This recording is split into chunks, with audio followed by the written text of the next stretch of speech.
and our players across the league are too often the targets. This is not something any player in this league should have to tolerate. Do you think Caitlin's being used as a pawn? Caitlin didn't bring racism to the WNBA. This has been happening. And that, I think, is what's been such a shock for all of us. All right, so get this. It seems like people are genuinely caught off guard by the latest developments. And frankly, we've all been trying to piece together how we got here. But let me tell you, it truly all began at a pivotal moment. You absolutely need to stick around to the very end to fully grasp why the Indiana Fever are on the cusp of making some seriously monumental changes. The club recently dropped a bombshell with a series of significant announcements, including a revelation about Caitlin Clark that left many mouths agape. And simultaneously, in a move that was long overdue, the legendary Sue Bird didn't just denounce racism in the WNBA. She brutally ripped into it. Think about it. We're talking about a league where legends, MVPs, and gold medalists have quietly navigated and overcome comparable, if not identical, obstacles for years. Yet, all of a sudden, someone finally found the courage, the sheer audacity, to truly speak out.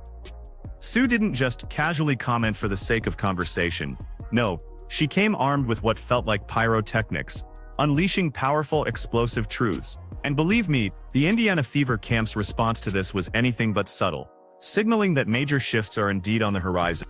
Continue. There is one thing I want to reset, that we want to reset, and it's the language being used around fans. Fever fans, Caitlin fans, new fans. That actually has to go. And here's what's truly remarkable about Sue Bird's courage. She absolutely did not hesitate to go full undercover on a no-holds-barred podcast with the equally fearless Megan Rapinoe. This wasn't just a casual chat. She knew, deep down, that speaking so candidly, so openly, might very well jeopardize, if not outright ruin, her illustrious career. Yet she pressed on. On that podcast, Sue didn't just scratch the surface. She dug deep, questioning the very core of why Caitlin Clark has become the target of so much intense racial hatred. She bluntly asked why Clark's outstanding accomplishments on the court and her rapidly growing commercial sales, which are frankly undeniable, are being so blatantly disregarded. And then here's where it gets even more fascinating. She even hinted at the possibility of a full-blown league conspiracy against the young superstar. Today, did you, when you went and kind of swatted at Caitlin, did you intend to hit her in the eye? And if so, could you just, or if not, either way, could you talk about what happened on that play? I don't even know why I would intend to hit anybody in the eye. That doesn't even make sense to me. But no, I didn't. I didn't know I hit her, actually. I was trying to make a play on the ball, and I guess I followed through and I hit her. So obviously it's never intentional. That's not even like the type of player that I am. So yeah. Did you and Marina kind of laugh about it afterwards? It looked like there was later on in the game they caught you guys laughing about it. No, I just told you I didn't even know I hit her. So I can't laugh about something I didn't know happened. So let's rewind a bit and really pinpoint where this whole explosive narrative kicked off. It all began innocently enough, or so it seemed, when Day Carrington was approached by journalist Christine. Following a game, Christine asked about what was termed an odd occurrence. Now, you'd assume, wouldn't you, that this was just another routine query.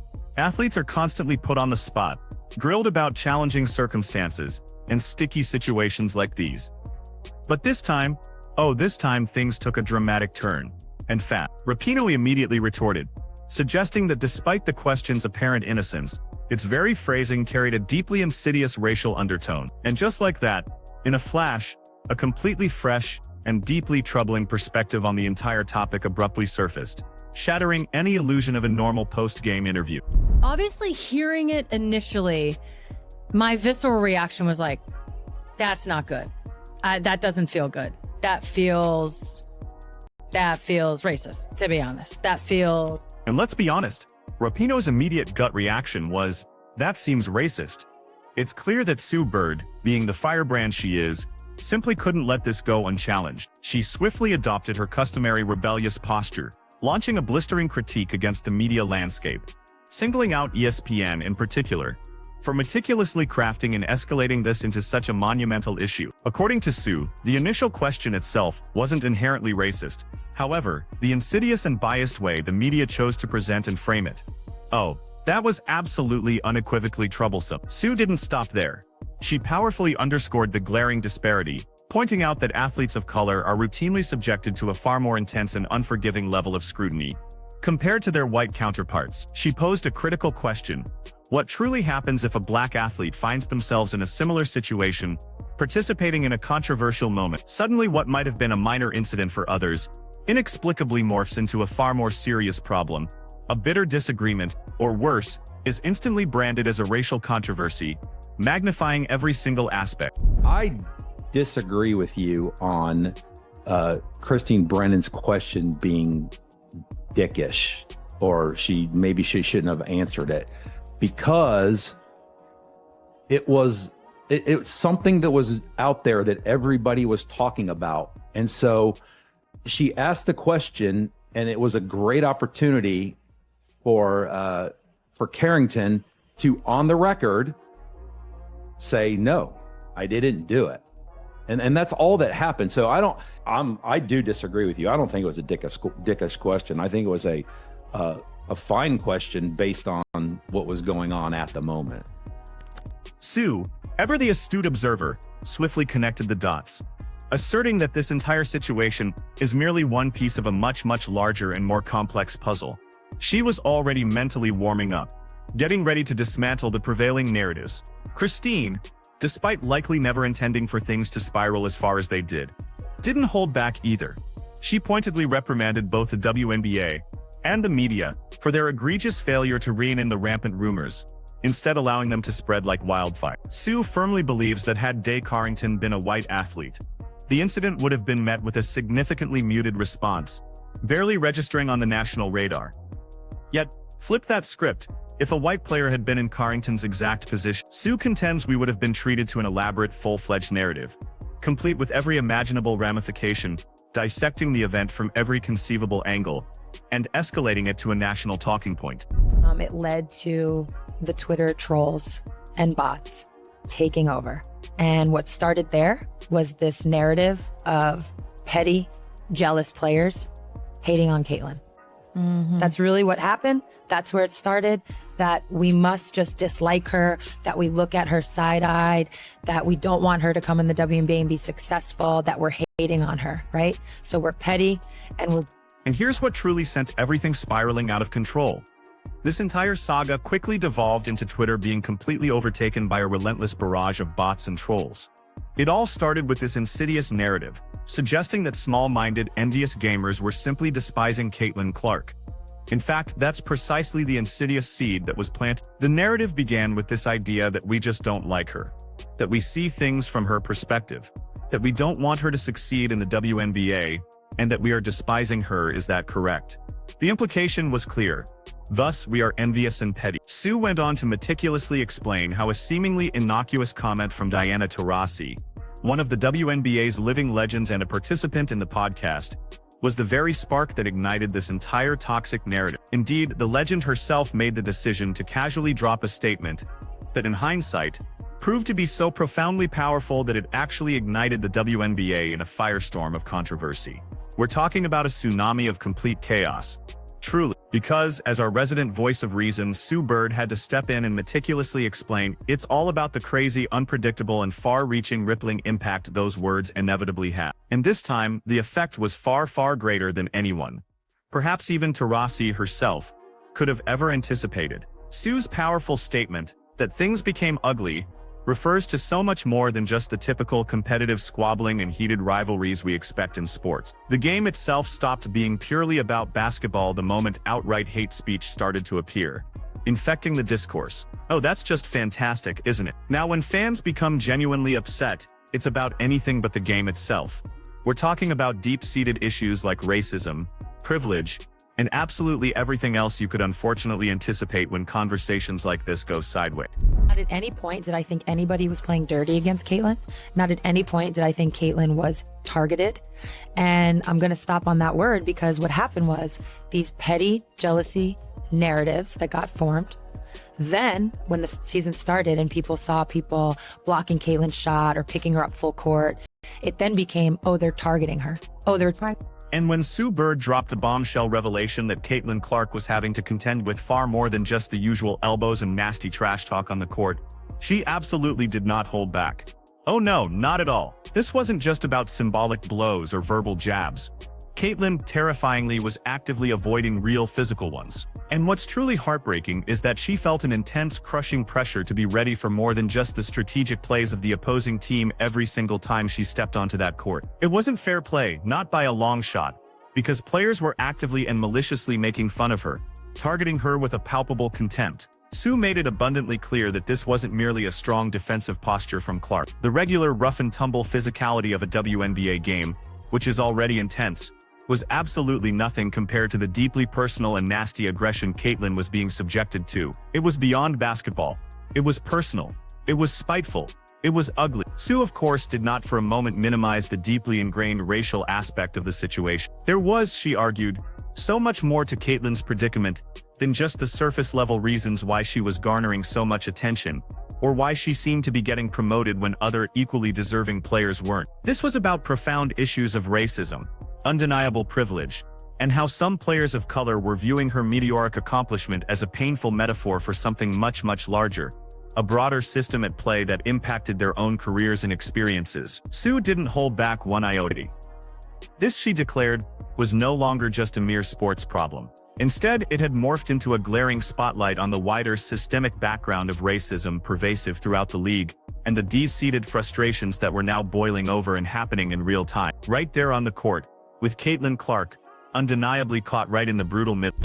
That it is right now, like it's popping right now, and just being able to know that, like, I'm happy where we are. I'm happy to see all the girly girls being able to pop it and look cute on the runway and being able to continue that, because now here's where things get even more nuanced, and frankly a bit unsettling. It's almost as if Sue Bird is perceived as getting the white girl pass for not being silent. She has been incredibly vocal, relentlessly criticizing both Caitlyn Clark and her most fervent and sometimes most problematic followers for fostering and perpetuating racism. Beyond that, she also spoke with astounding candor about two other prominent figures in the league, Angel Reese and Alyssa Thomas. You know, she spoke as if she'd been sitting on this tea for far too long and finally decided to spill it all. Angel Reese, for her part, has been exceptionally vocal and self-assured since her impactful days at LSU, bringing a powerful, undeniable presence. Similarly, Alyssa Thomas has consistently been a cornerstone of the Connecticut Sun, a dominant force on the court. And what's their contention?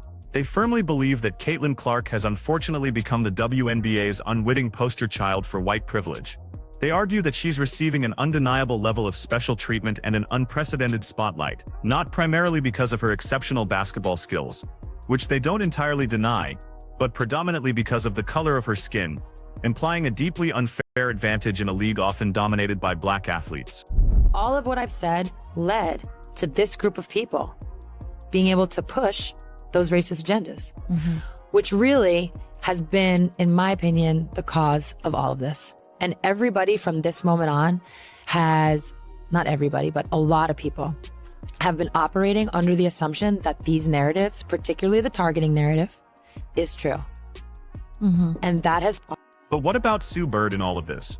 Well, let me tell you, she was absolutely not going to stand for it. She channeled all her energy and influence into doing everything in her considerable power to definitively demonstrate that this is an entirely false, damaging narrative, one that simply has to be abandoned, and immediately. This isn't the case, she stated loudly and unequivocally, leaving no room for misinterpretation. Her conviction was clear: what Reese and Thomas are doing, in her estimation, is not just profoundly unethical in its execution, but far more critically, it is actively damaging the league, the players, and the very spirit of the game.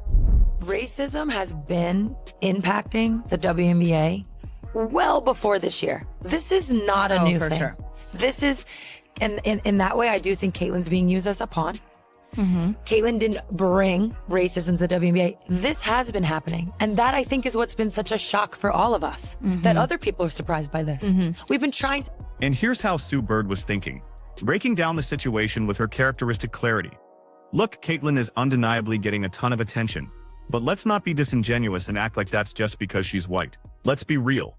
She's getting this attention primarily because she's an absolutely amazing once-in-a-generation player. Bird firmly believes that this entire incident, with all its complexities, has been deliberately twisted and contorted into a fabricated narrative, one that is completely detached from reality. Sue was absolutely not going to allow Angel Reese and Alyssa Thomas to manipulate this into something it fundamentally wasn't. especially at a time when Caitlin Clark is so brightly in the limelight. Sue Bird herself has risen quickly through the ranks of basketball royalty, and her dominance on the court throughout her career is quite simply undeniable, lending immense weight to her perspective. She's obviously doing amazing. Her game speaks for itself. I think my favorite part is just women's basketball, women's sports really, but women's basketball has been on the rise. And it's kind of like what Magic and Bird was to men's basketball. Like this moment, we kind of needed something. This is to that just moment. like, yeah, and Caitlin's that moment. And I think a lot of it has to do with her logo 3.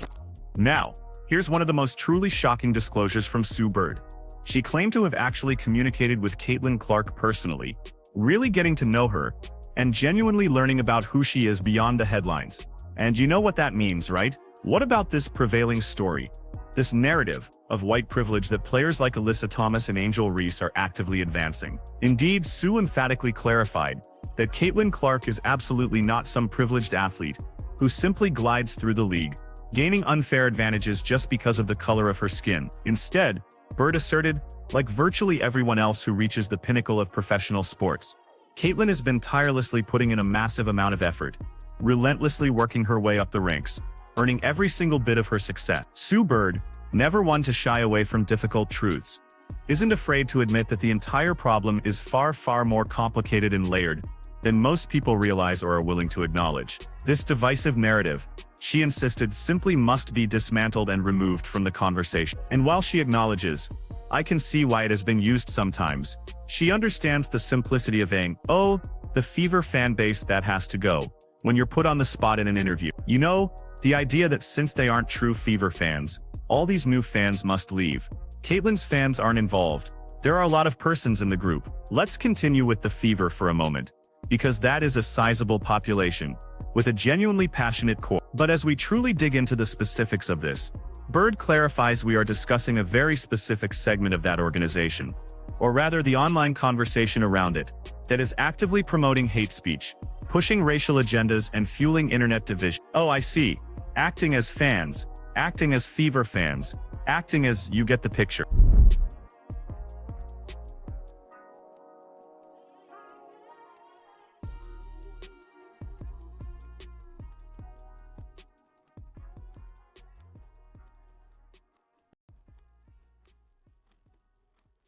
But at this point, things became truly ugly, devolving rapidly.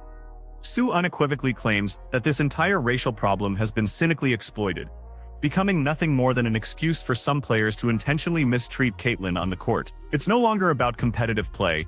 It seems the very charge of racism is being weaponized and used as a convenient pretext to physically attack her, and the issue is no longer contained within the bounds of a basketball game. Bird made it abundantly clear that this is no longer simply a competitive sport. Instead, she argues that people are now targeting Caitlin inappropriately and with undue malice, channeling their personal grievances, whether they stem from racism, jealousy, or something else entirely, directly onto her.